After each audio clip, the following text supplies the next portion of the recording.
What's up, guys? Once again, I'm your host, the African Caribbean Uncovers, and in today's video, I want us to watch this video whereby Uganda has banned has banned the export of all of its produces to the United States. Now, this comes after the president of Uganda, YOWERI MUSEVENI, stated that when he banned the issue, or rather the practice of homosexuality in Uganda, Joe Biden did remove them from the go list, and also the World Bank stopped giving Uganda loans. Now, I want you to watch this video up to the end. Please consider subscribing to my channel, and remember, this is a new channel, so your support means so much to me. I'd love for you to be with me up to the during this journey. Let's learn and grow together. So let's watch this video, and then I'll be back with few comments. I was meeting an American delegation just now, and I was telling them that please, the new government of Mr. Trump, be clear on this point.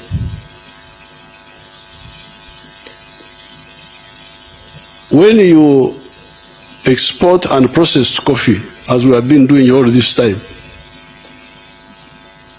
you get about $2.5 a kilo. The price is now a bit higher, but normally it was around $2.5 a kilo of very good coffee, what they call screen 18, the one with good seeds. When somebody goes and makes coffee, powdered coffee out of that, he may get as much as $40. Now, according to the present value of business in the world of coffee, the present value is $460 billion, the value of coffee business in the world. How much are the coffee exporting countries getting out of that? Only $25 billion. $460 billion, but all the coffee growing countries of the world, all of them, Brazil, Colombia, Vietnam, Uganda, Africa, you get $25 billion. Our wonderful Africa, out of that, gets $2.5 billion. And 1.6 billion of that is coming to Uganda now. But this is because of the high coffee prices. Normally Uganda gets about 900 million out of the 2.5 billion. So now, if you take a raw material like cotton,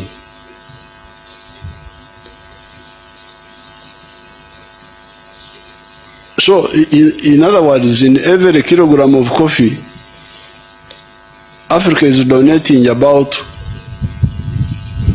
more than $20 to the rest of the world, if not more. But also donating jobs.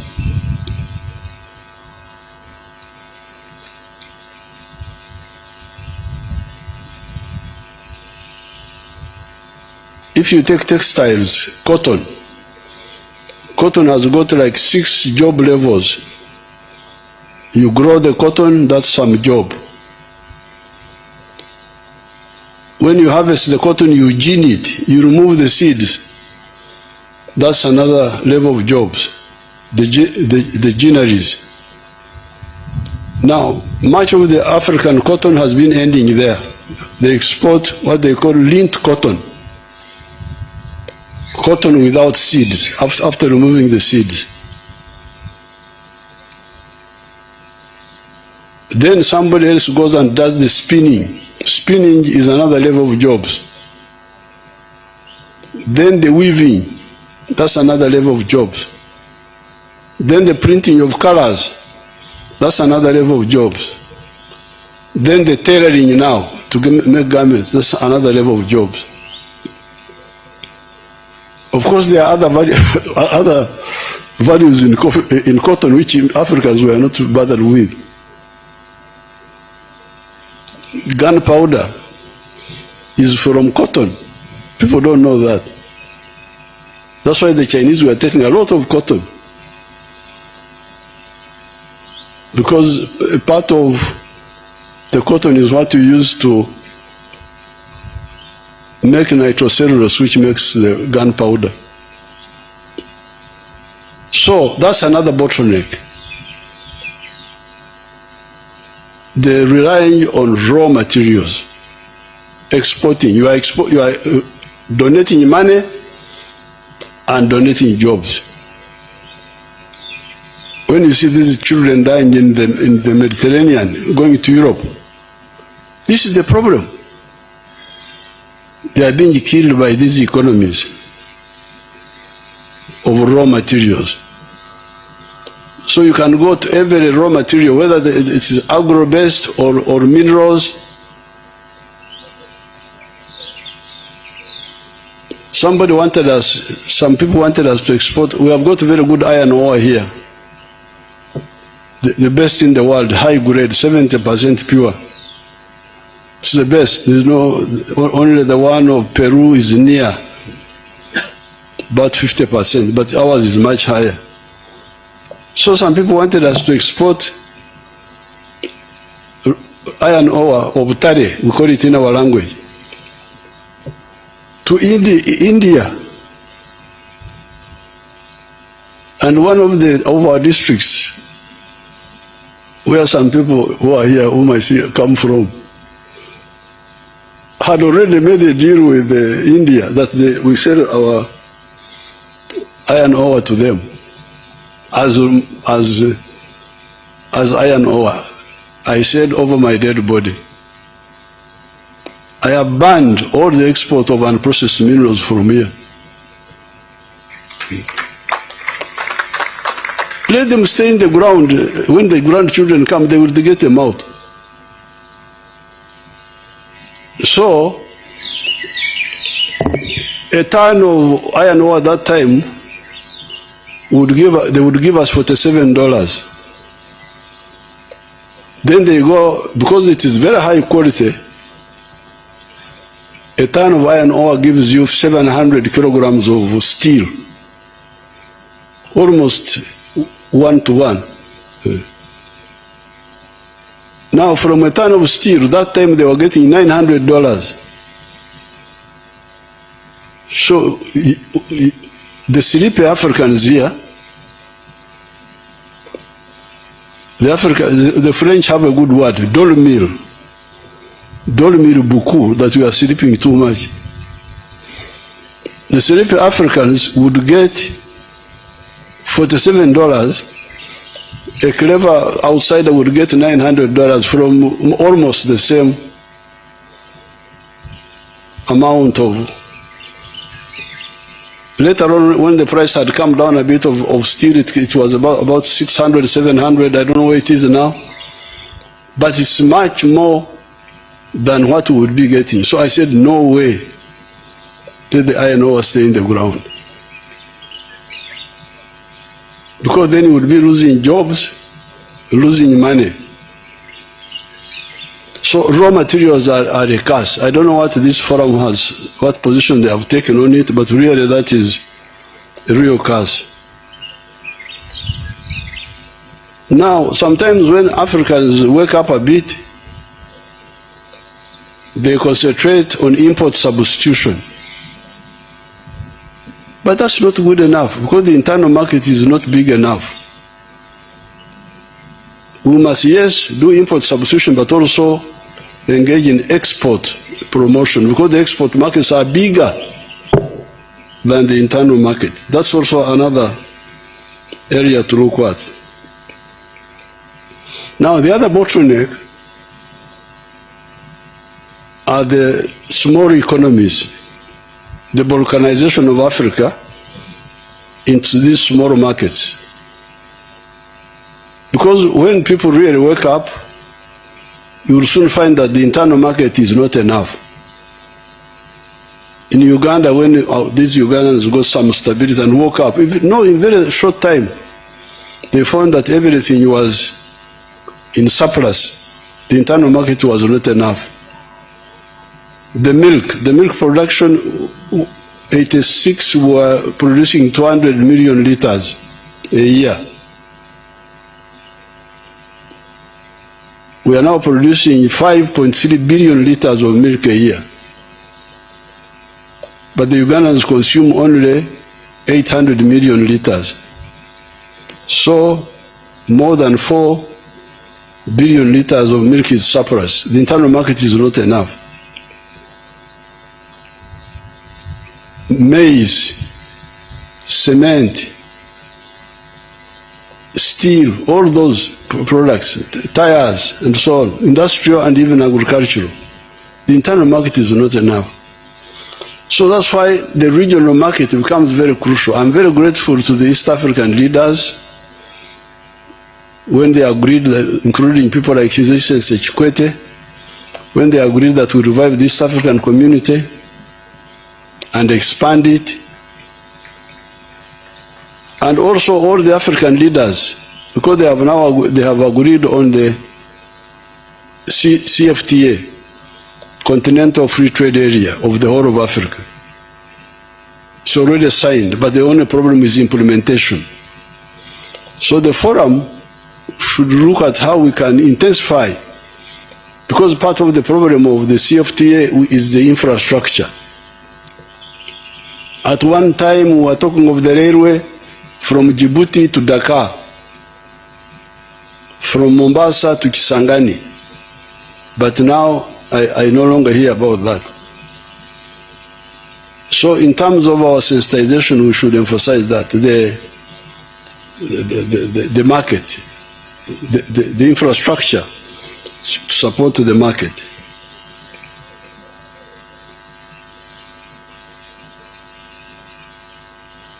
Then infrastructure,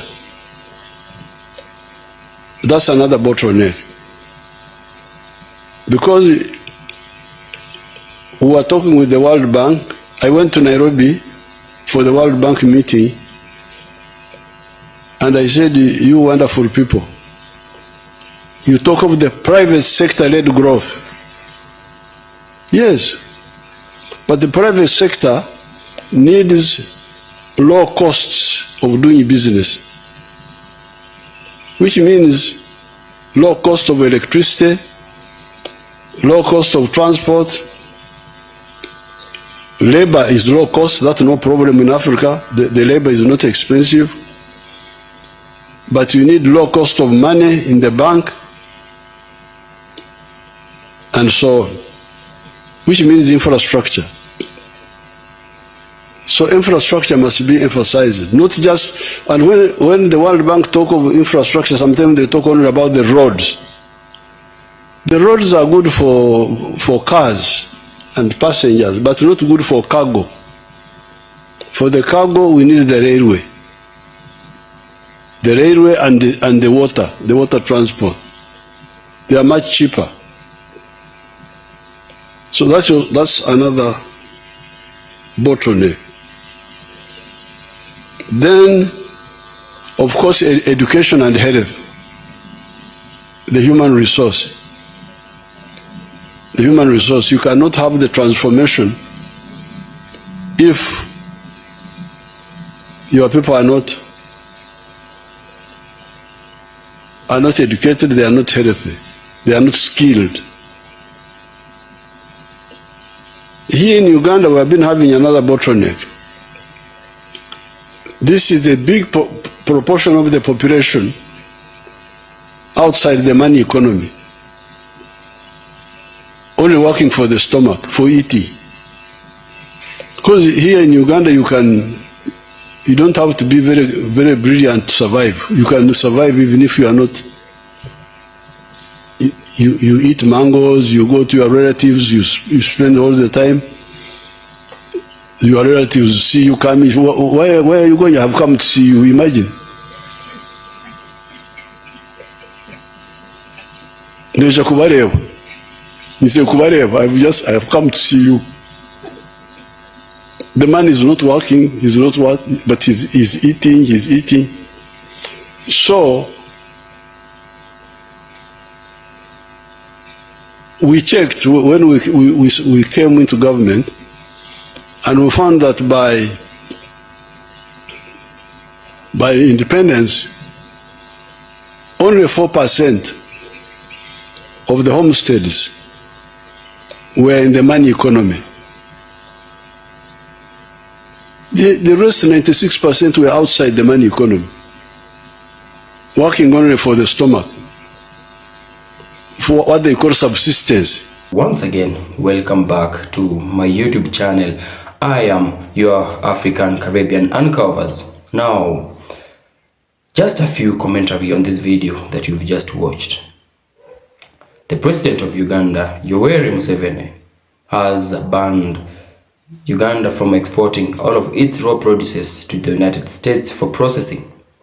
Now this comes after he accused accused the United States during the reign of Joe Biden. Yoweri Museveni did ban the exercise of homosexuality in Uganda. Now, for doing that, Joe Biden cancelled Uganda from the goal list, and also the World Bank stopped giving Uganda loans. Now, this is what happens when you choose to serve your people right and go against the rule, or rather the will, of these external powers, which is the Western countries. Now, for this, they think that they are punishing Uganda for cancelling the practice of homosexuality in Uganda. But look at what happened to Uganda. We've seen the president state that the economy of Uganda, the economic state of Uganda, did rise up by 6%. This again is what happens when you choose to become self-sufficient as a country and stop depending on these Western countries for everything. Well, for they say, he who feeds you controls your mouth. Now, and this is the trick that the Western countries, the Western powers, these external powers are using on Africa and the Caribbean. They come to our countries, they lie to us. They lie to us that they will offer us a better state. They will build good roads for our countries. But in return, we know that they are up for division.